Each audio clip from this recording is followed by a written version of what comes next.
Kaugnay pa niyan mga kabombot Star Nation, matagumpay na nakabalik sa Earth ang 4 na astronaut ng National Aeronautics and Space Administration o NASA matapos ng kanilang historic mission sa paglipad sa buwan, ang unang crewed flyby sa loob ng mahigit 50 years.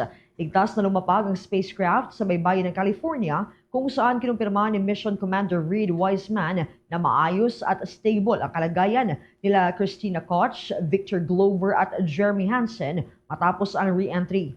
Ayon sa National Aeronautics and Space Administration, nakaranas ng panandaliang komunikasyon o communication blackout ang capsule habang muling pumapasok sa atmosphere, ngunit matagumpay naman na nalampasan ang matinding init at bilis na higit sa 30 times na speed of sound, isang kritikal na test para sa heat shield and the spacecraft. This is Mission Control Houston here in the Artemis Flight Control Room. A number of flight controllers basking in the glory of the successful end of this mission that carried 4 astronauts around the moon on a lunar flyby and the first test flight of Orion with crew members on board. Splashdown occurring an hour and 32 minutes ago after a flawless descent back into the Earth's atmosphere for the vehicle. Its 4 crew members in good shape, simply enjoying their time right now on the front porch, as it were, the inflatable raft alongside of their Integrity spacecraft.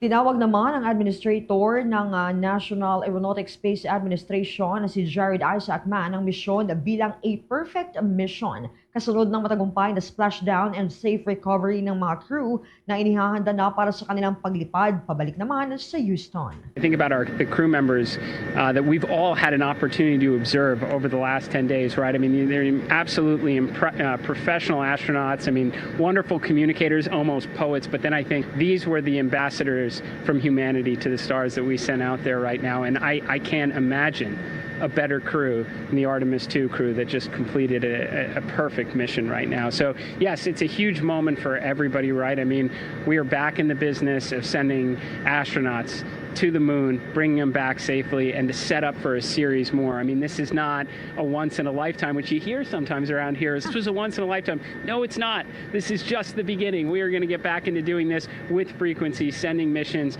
to the moon until we land on it in 2028 and start building our base. Inyong napakinggan ng administrator ng National Aeronautics and Space Administration na si Jared Isaacman.